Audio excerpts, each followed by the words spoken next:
राजा देवोदास, आप स्वयं को प्रभावित होने से नहीं रोक पाएंगे।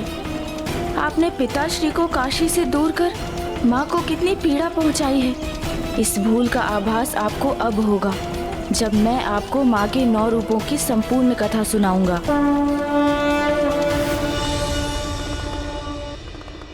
सत्य है, गणेश ने उचित युक्ति का प्रयोग कर अपना और कुमार कार्तिकेय का राजा दिवोदास के भवन में प्रवेश सुनिश्चित कर लिया है। हाँ नारायण, गणेश तो स्वयं परम ब्रह्म है। उन्हें ज्ञात है कि देवी सरला ही नागराज वासुकी की पुत्री ही है।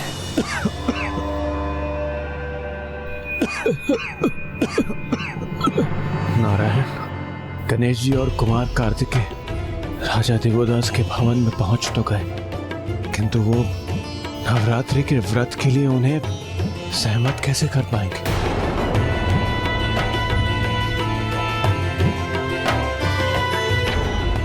उन्हें जो कुछ भी करना होगा शीघ्र करना होगा, क्योंकि अब एक एक पल भयंकर संकट प्रस्तुत कर सकता है।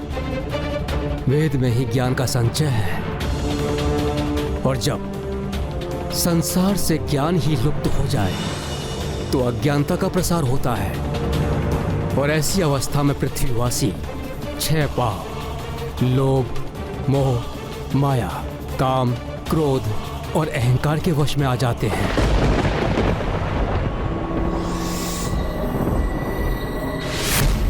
ओम देव शांति अंतरिक्ष शांति। ओम देव शांति अंतरिक्षम शांति। वनस्पतयः शांति शांति शांति वन। ये क्या?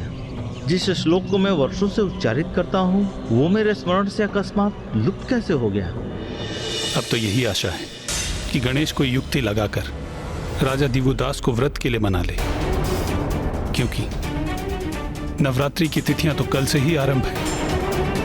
अर्थात गणेश के पास केवल आज रात्रि का ही समय शेष है, क्योंकि व्रत और पूजन उचित समय पर उचित विधि विधान से ही होना चाहिए, अन्यथा उसका कोई सुफल प्राप्त नहीं होगा।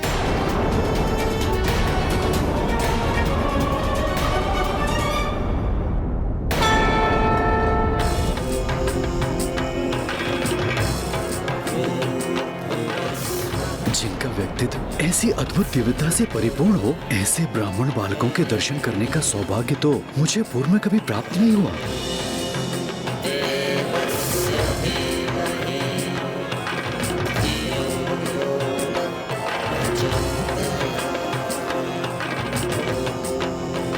स्वामी, मेरे इन दोनों विलक्षण ब्राह्मण बालकों से संयोगवश माँ गंगा घाट पर भेंट हुई।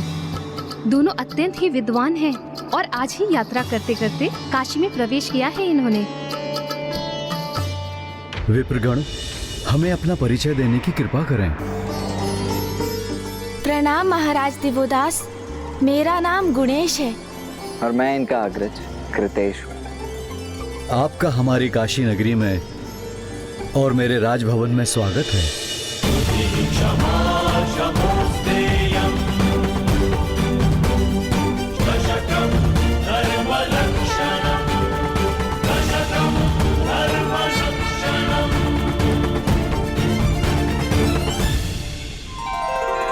वैसे विद्वान के दर्शन को ही श्रेष्ठ माना गया है, किंतु यदि आप मुझे ज्ञान रस के पान की अनुमति दें तो मेरा परम सौभाग्य होगा। ब्राह्मण देवता, मेरे स्वामी को भी उनके कुछ अतीत के बारे में बताइए ना। अवश्य माता।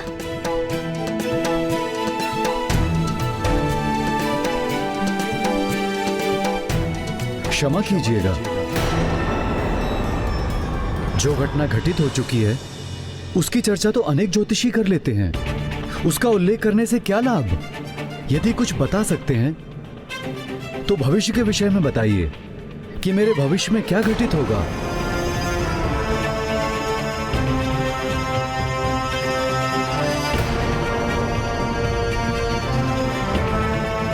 महाराज दिवोदास, मैं तो आपको आपके भविष्य से परिचित करवा सकता हूँ, किंतु क्या आप में इतना सामर्थ्य है कि आप मेरे वचन सुन सकेंगे?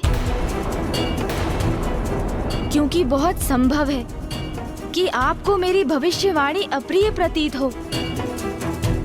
आपका मन उससे आहत हो जाए, क्योंकि कुछ सत्य सत्य होते हुए भी प्रियकर नहीं होते। ब्राह्मण देवता, मैं सदैव धर्म का पालन करता हूँ, और जो धर्मनिष्ठ होते हैं उनकी तो सत्य में भी अपार निष्ठा होती है। इसलिए जो कहना चाहते हैं निसंकोच कहें। एक बार पुनः विचार कर लीजिए महाराज। मैं आपसे पुनः निवेदन कर रहा हूँ, आप जो कहना चाहते हैं निसंकोच होकर कहें।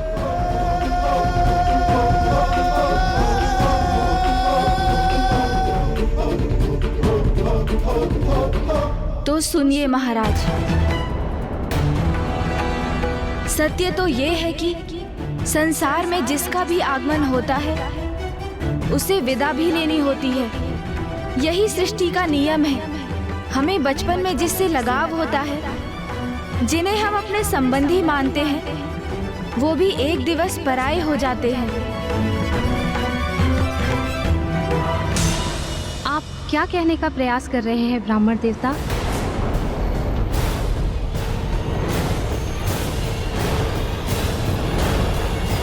यही कि आपके जीवन में बहुत अल्प समय शेष है महाराज देवोदास।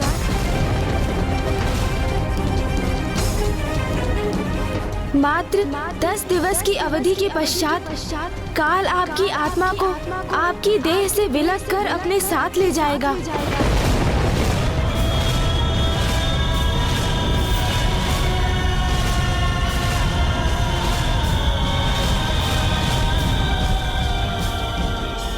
नारायण, ये प्रथम पूज्य गणेश जी ने ये कैसी घोषणा कर दी?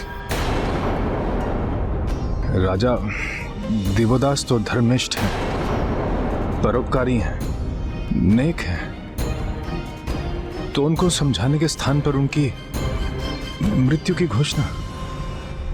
प्रथम पूज्य गणेश जी कुछ भी अनुचित नहीं कर सकते, किंतु एक धर्मनिष्ठ राजा के लिए उन्होंने ऐसे अहित का शब्द कैसे कह दिया? गणेश ने केवल वही कहा जो महागणाधिपति की इच्छा थी। उन्हीं की इच्छा शब्द बनकर गणेश के मुख से प्रकट हुई है। श्री महागणाधिपति की इच्छा तो अटल विधान है, जिसे कोई टाल नहीं सकता। इसका अर्थ है ब्रह्मदेव गणेश जी के शब्द सत्य होकर ही रहेंगे। किंतु ऐसा क्यों? अग्निदेव, गणेश कभी किसी का अहित या मृत्यु की कामना नहीं कर सकता। वो तो भगवान के भक्तों, निर्दोष और धर्मनिष्ठ लोगों की सहायता के लिए सदैव तत्पर रहता है। राजा दिवोदास को लेकर गणेश की घोषणा के पीछे अवश्य उसी की कोई लीला छुपी होगी, जिस लीला का रहस्य तो तभी उजागर होगा जब वो हम सभी के समक्ष प्रकट होकर अपना परिचय देगी।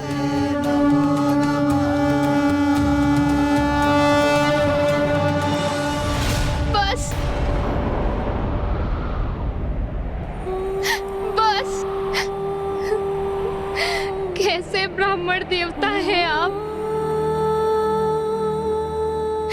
आपके मुख से ऐसे अशुभ शब्द कैसे प्रवाहित हो सकते हैं? मैंने आपको अतिथि रूप में स्वीकार कर अपने निवास में आमंत्रित किया।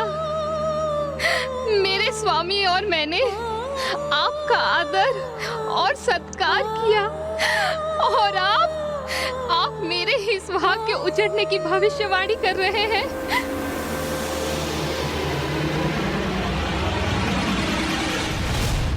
माता, मेरा विश्वास कीजिए, मैंने जो भी कहा वो किसी दुर्भावना के कारण नहीं कहा।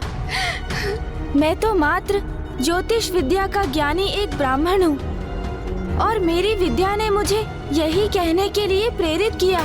किंतु ये भी तो संभव है कि आपकी विद्या उचित आकलन ना कर सकी हो, आपसे ही कोई चूक हुई हो।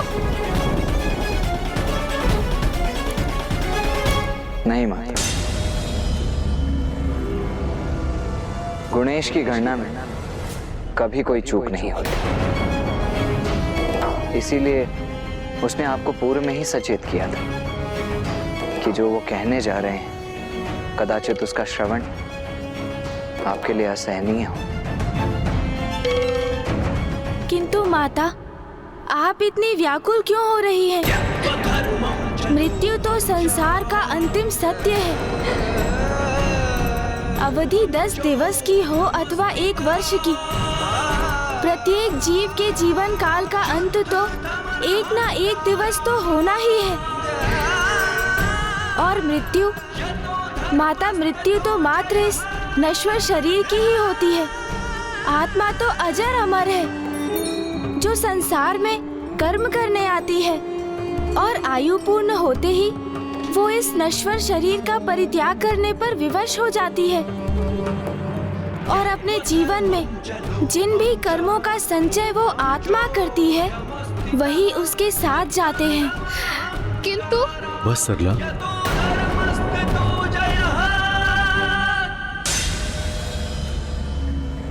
ब्राह्मण देव, मैं आपकी भविष्यवाणी सादर नकारता हूं।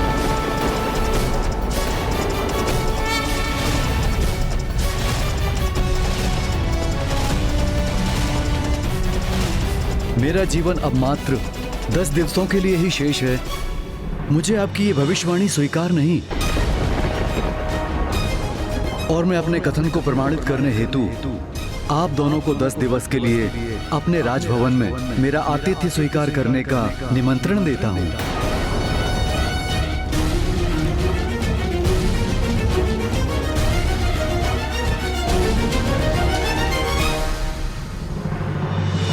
मुझे क्षमा करें राजन, किंतु हम आपका निमंत्रण स्वीकार नहीं कर सकते। ये गणेश जी क्या कर रहे हैं? वो राजा दिवोदास के निमंत्रण को अस्वीकार क्यों कर रहे हैं?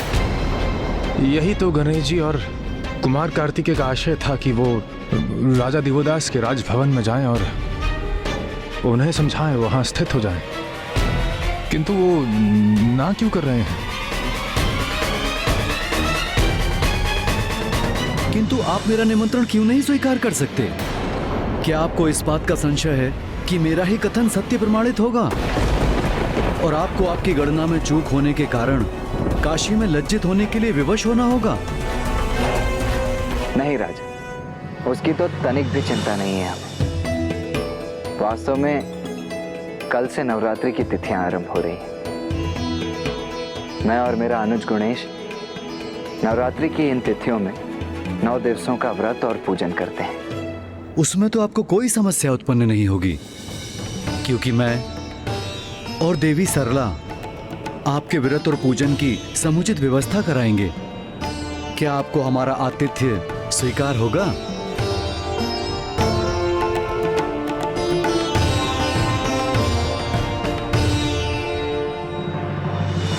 नहीं राजन, हमें तब भी आपका निमंत्रण अस्वीकार ही करना होगा।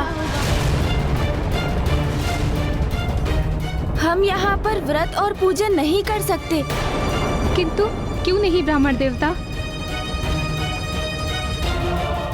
आप यहाँ पूजन क्यों नहीं करेंगे?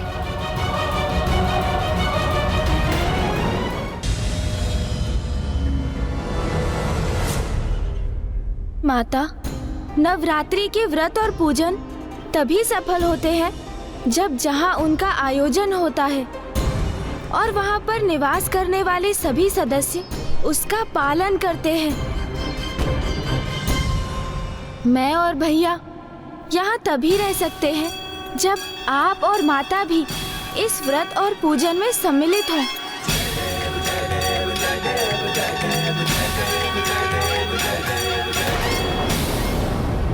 किंतु मैं और गुणेश आपको ये व्रत रखने के लिए विवश तो नहीं कर सकते।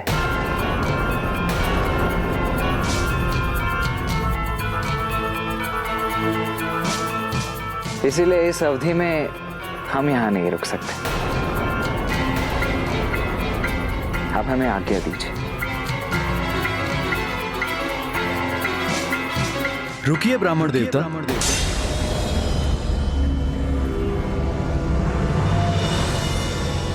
अतिथियों की इच्छा हमें शिरोधारी है।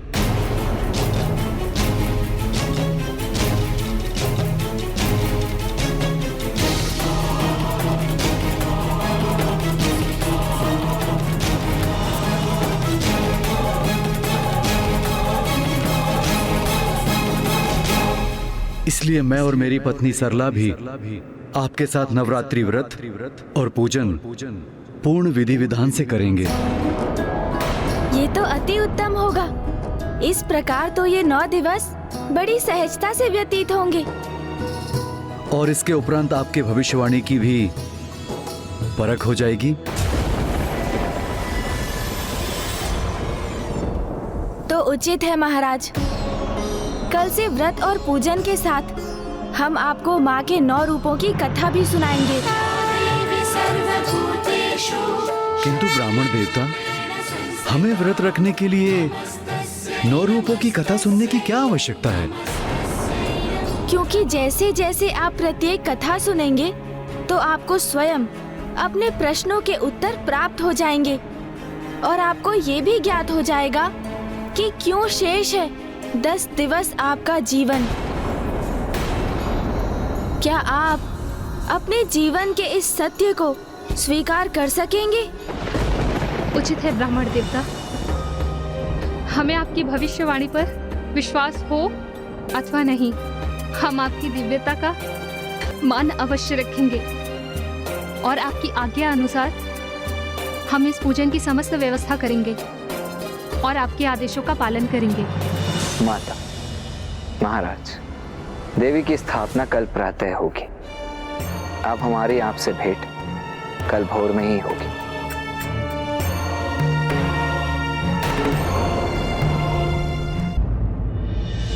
अद्भुत है गणेश जी, विलक्षण है उनकी बुद्धि और युक्ति। ये तो हम ही हैं जो उन्हें समझने में असमर्थ थे। गणेश जी को राजा देवदास को विवश करने की कोई आवश्यकता ही नहीं पड़ी। वो तो स्वयं ही निर्विरोध इस व्रत और पूजन के लिए तैयार हो गए। हाँ देवराज, इस विकट परिस्थिति में माता की भक्ति ही हमारी शक्ति है। अब हमारे पास अधिक समय नहीं है। अब हमें यही आशा करनी चाहिए कि गणेश जी और कुमार कार्तिकेय माता के 9 रूपों की कथा सुनाकर इन 10 दिवसों में राजा देवोदास के हृदय को परिवर्तित करने में सक्षम हो जाएं और राजा देवोदास काशी का त्याग करने के लिए तैयार हो जाएं। किंतु यदि ऐसा नहीं हुआ तो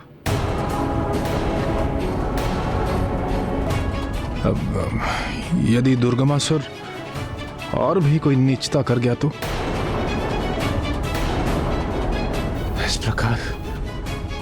इस प्रकार तो वेद संसार से विलुप्त हो जाएंगे।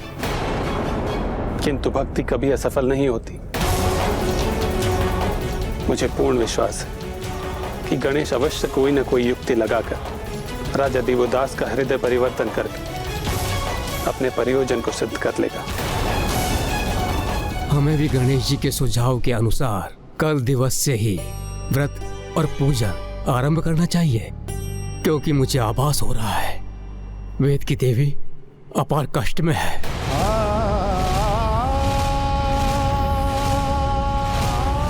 हे माता, रक्षा करें। और उनकी पीड़ा में निरंतर वृद्धि हो रही है। तुम्हारी अज्ञानता ही तुम्हारे विनाश का कारण बनेगी दुर्गमासुर।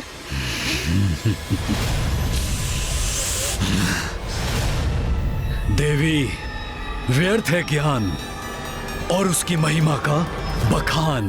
वेद की देवी ज्ञान झुक गया मेरे बल के समक्ष, और देखो मैं ब्रह्मलोक में प्रवेश कर तुम्हारा हरण कर लाया, और अब मैं तुम्हें यही रखूंगा जहां तुम्हारा अस्तित्व ही नहीं रहेगा। धीरे धीरे धूमिल होकर विलुप्त हो जाओगी तुम, और वेद नष्ट हो जाएंगे। वेद नष्ट हो जाएंगे। मूर्ख असुर, यदि वेद नहीं रहे तो संसार से ज्ञान विलुप्त हो जाएगा। ज्ञान ही तो मिटाना है मुझे, जहां अज्ञान का प्रभाव हो। ऐसा संसार चाहिए मुझे, क्योंकि अज्ञानी जीवों पर शासन करना अत्यंत सरल होता है। इतना भी नहीं जानती ज्ञान के भंडार की देवी, वेद की देवी।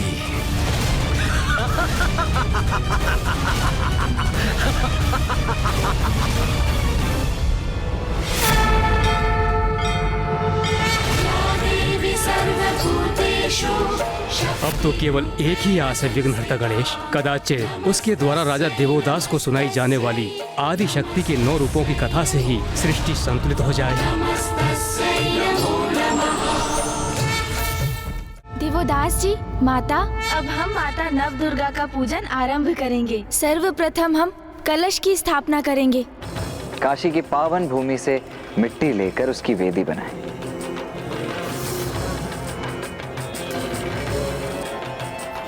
और उसमें जौ रोपकर उस पर स्वर्ण, तांबे अथवा मिट्टी का ही कलश स्थापित करें।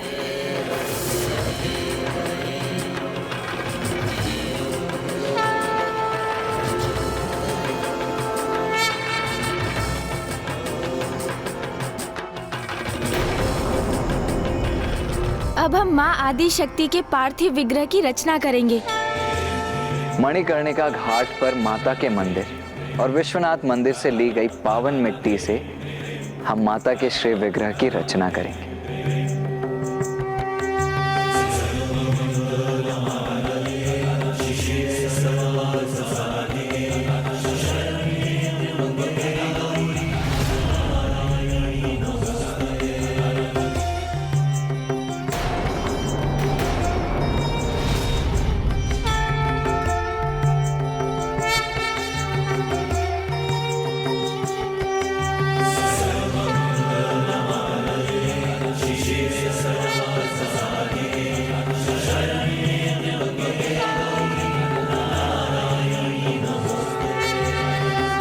अब अन्य सभी तैयारियां होने के पश्चात हम सर्वप्रथम पूज्य गणेश जी की पूजा करेंगे।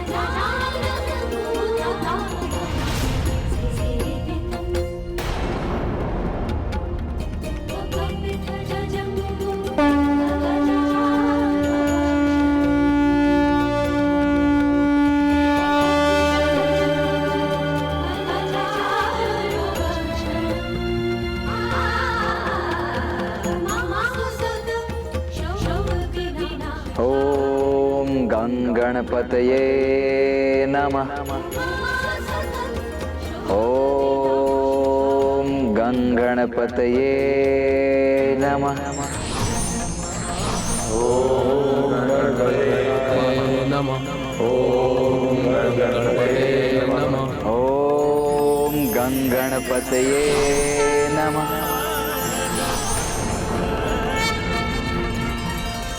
माता पार्वती के नंदन गणेश जी अब संतुष्ट हुए भैया।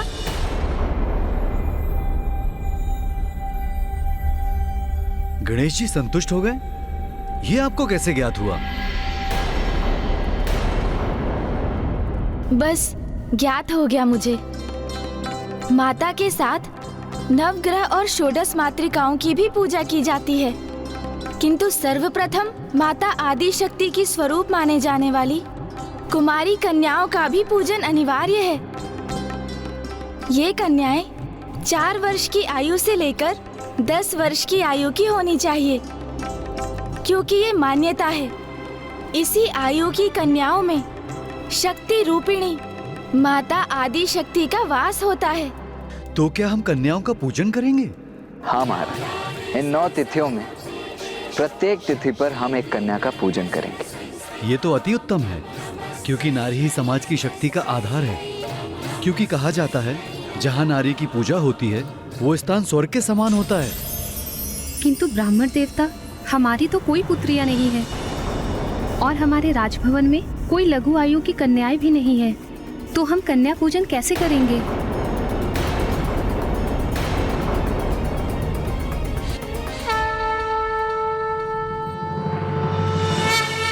माता, हमें आशीर्वाद दीजिए कि हम नवरात्रि की प्रथम तिथि पर किशोरी पूजन करने में समर्थ हों। अवश्य पुत्र।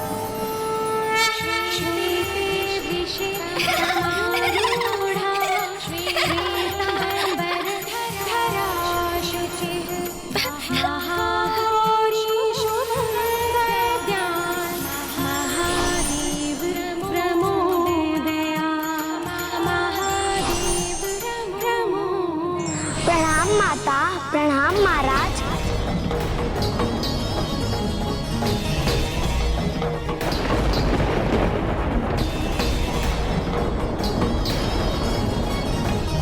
प्रणाम ब्राह्मण देवगण।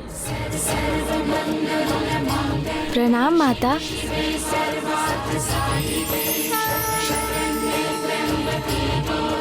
प्रणाम माँ। ये बालिका स्वयं यहाँ कैसे पहुँच गई? इसे कैसे ज्ञात हुआ? बस मुझे ज्ञात हो गया। यही तो माता की लीला है। उन्होंने अपने पूजन के लिए स्वयं ही सारी व्यवस्था कर ली।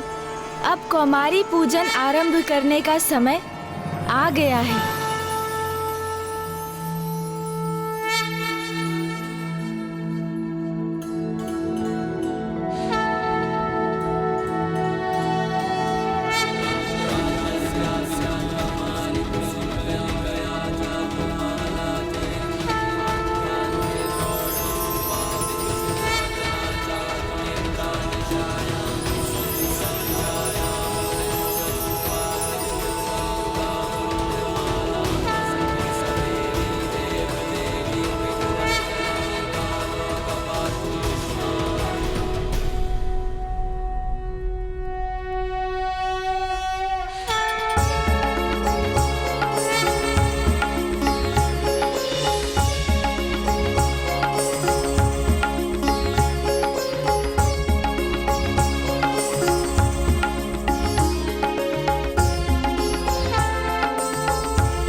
धन्यवाद माता।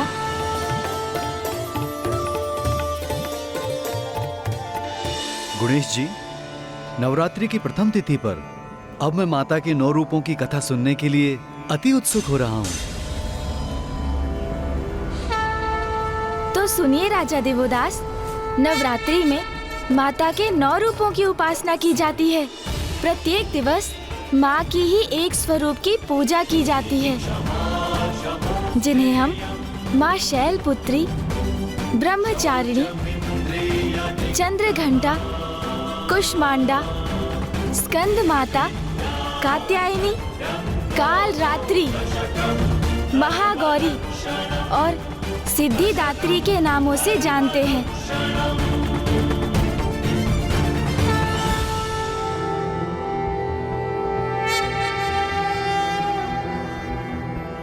प्रथमं शैलपुत्री च द्वितीयं ब्रह्मचारिणी तृतीयं चन्द्रघण्टेति कूष्माण्डेति चतुर्थकं पञ्चमं स्कन्दमातेति षष्ठं कात्यायनीति च सप्तमं कालरात्रीति महागौरीति चाष्टमं नवमं सिद्धिदात्री च नवदुर्गाः प्रकीर्तिताः।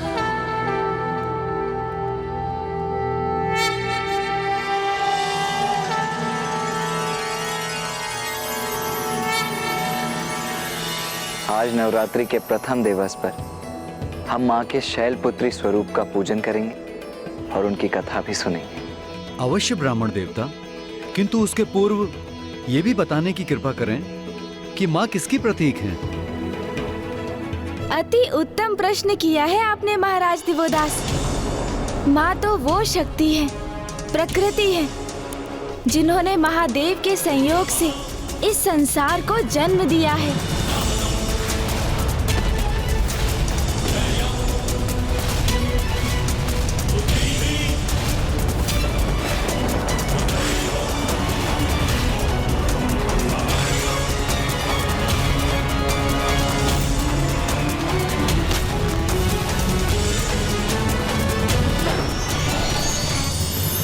परिस्थिति के अनुसार माँ ही महादेव के रौद्र रूप को जागृत करती हैं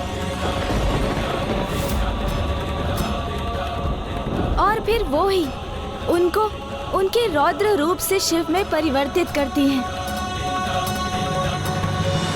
अर्थात ये समझने के लिए अब मैं आपको माता के प्रथम रूप माँ शैलपुत्री की कथा सुनाऊंगा, क्योंकि कोई भी व्रत और पूजन तभी पूर्ण होते हैं जब उनके पीछे की कथा का स्मरण किया जाए।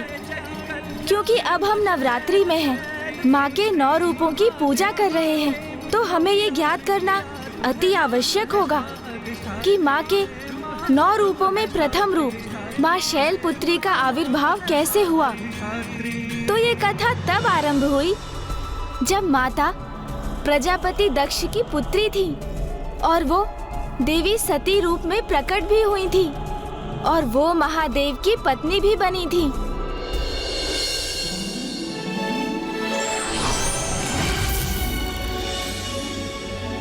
प्रणाम ब्रह्मदेव। प्रणाम नारायण। मैं भृगु ऋषि संपूर्ण सभा की ओर से करबद्ध हो आपका स्वागत करता हूँ। प्रणाम ऋषि भृगु। प्रणाम ऋषि भृगु। प्रणाम ऋषि वशिष्ठ।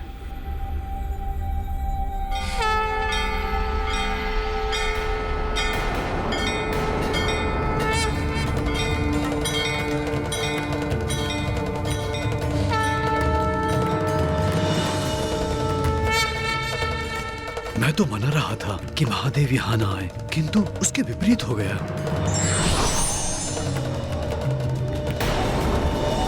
कहीं इनका यहाँ अकस्मात आना किसी नवीन संकट व अनिष्ट का कोई कारण न बन जाए।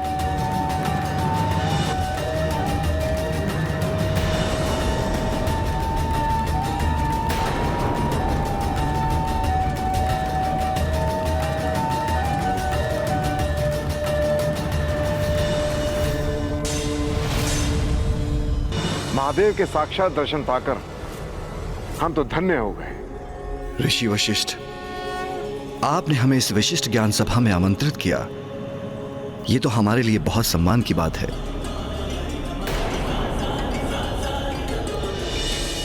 ज्ञान एक उत्तम उत्ताद समाज का आधार होता है। मेरी मान्यता है कि वास्तव में ज्ञानी वो है जिसे तत्व ज्ञान हो। तत्व ज्ञान अर्थात ईश्वर की पहचान।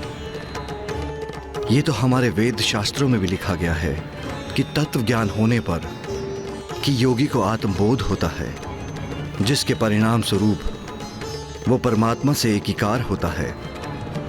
किंतु जो ईश्वर को न जानता है, न पहचानता है और न स्वीकार करता है और अपने ज्ञान पर अहंकार करता है, उस ज्ञान के आवरण से ढके अज्ञानी का अहंकार सदैव उसके पतन का कारण बनता है। धन्यवाद महादेव।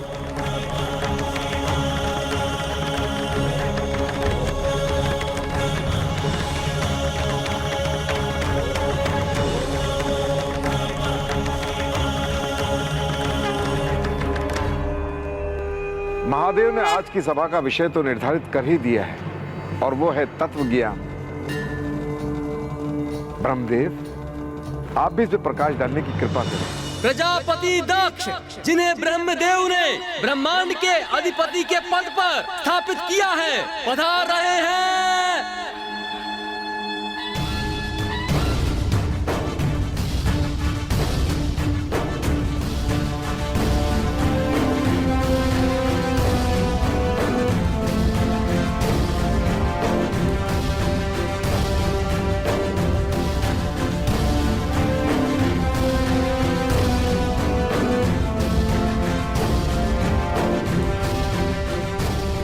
भृगु ऋषि, आपने प्रजापति दक्ष की अनुपस्थिति में ही ज्ञान सभा आरंभ कर दी।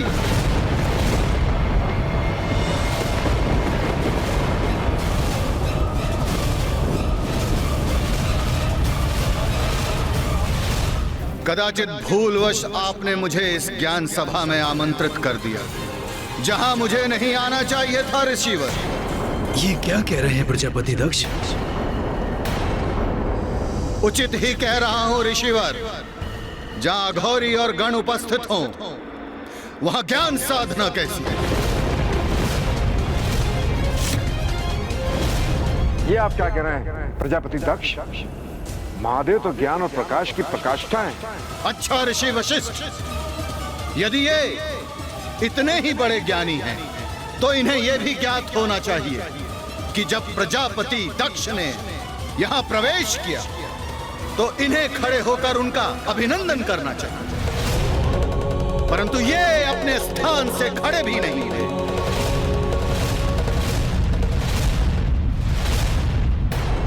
दक्ष, अपने स्थान से उठा तो मैं भी नहीं हूं, और मैं भी अपने ही स्थान पर स्थित रहा। ब्रह्मदेव, आप मेरे पिताश्री हैं। यदि आप मेरे सम्मान में खड़े नहीं हुए, तो ये अनुचित है। और नारायण, नारायण तो मेरे आराध्य हैं, उनका सम्मान करना मेरा कर्तव्य है, परंतु इन अघोरी का नहीं। तो फिर महादेव भी तो तुम्हारे ही जमाता हैं। उस दुर्भाग्यपूर्ण सत्य का स्मरण मुझे मत कराइए पिताश्री। ये मेरे पुत्री के पति अवश्य हो सकते हैं, परंतु मैंने इन्हें कभी अपने जमाता के रूप में स्वीकार नहीं किया। छलपूर्वक मेरे परिवार में प्रवेश कर मेरी पुत्री से विवाह किया, तो क्या ये मुझसे समानता के अधिकारी हैं? कदापि नहीं।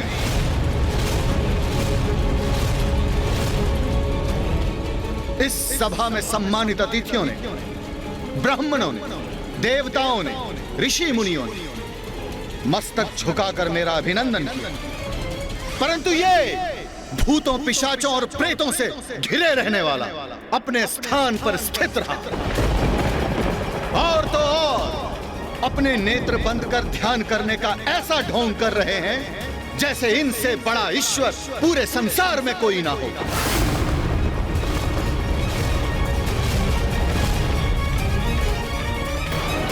अघोरी, अपने नेत्र खोलिए, उठिए और मुझे प्रणाम कीजिए।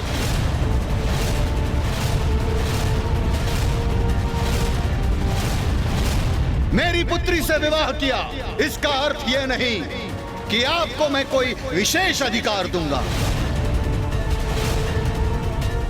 शमशान में निवास करने वाले इन निर्लज को मेरे समक्ष स्थान ग्रहण कर स्थित रहने में लज्जा नहीं आती? प्रजापति होने के नाते मुझे इन्हें इनकी इस उदंडता का दंड तो अवश्य देना होगा।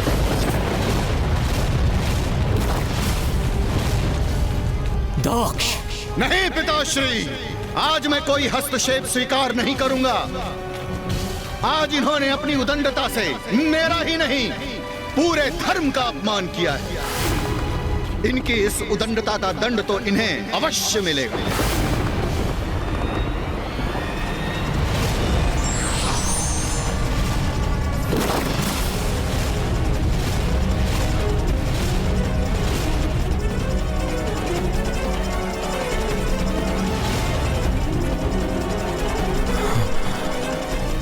ये श्राप के भागी हैं। मैं इन कुलहीन, कुसंस्कारी, दुष्ट प्रवृत्तिधारी, शमशान में निवास करने वाले को श्राप देता हूँ, श्राप देता हूँ। देवताओं के साथ प्राप्त होने वाले यज्ञ के भविष्य के भाग से भी ये वंचित रहेंगे। प्राप्त होने वाले यज्ञ के भविष्य के भाग से भी ये वंचित रहेंगे।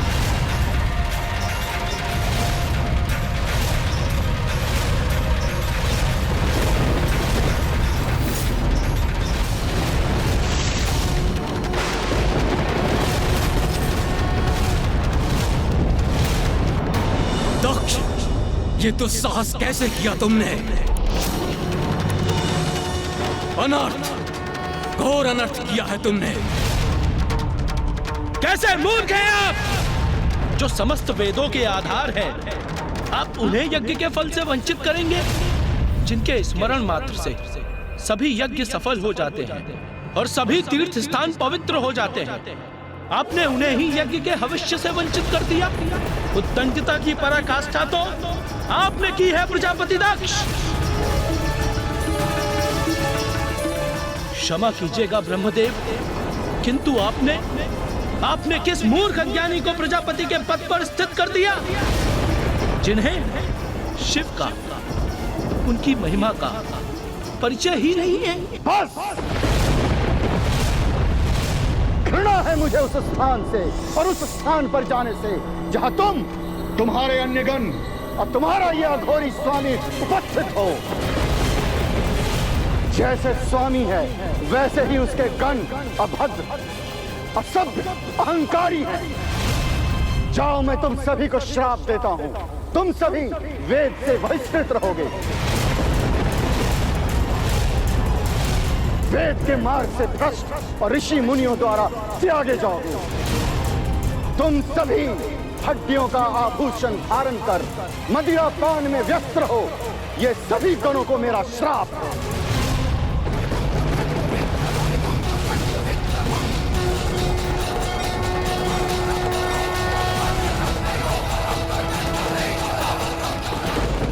ये तीव्र वायु प्रवाह, ये प्रचंड ध्वनि, ऐसा अंधकार, ये सब क्या हो रहा है?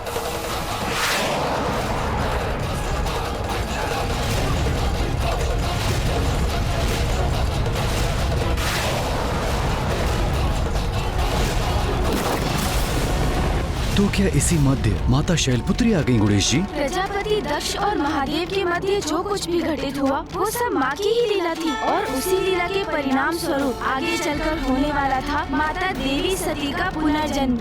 आप आगे की कथा जानने के लिए जितने उत्सुक हैं राजा देवोदास, उससे कहीं अधिक व्याकुल मैं हूँ आपको बताने के लिए कि आपने पिता श्री महादेव को काशी एवं माता से विलग कर कितनी बड़ी भूल की है। और अब इसी के साथ आपको ये भी ज्ञात होगा कि क्यों अब आपके जीवन के मात्र 10 दिवस ही शेष रह गए हैं।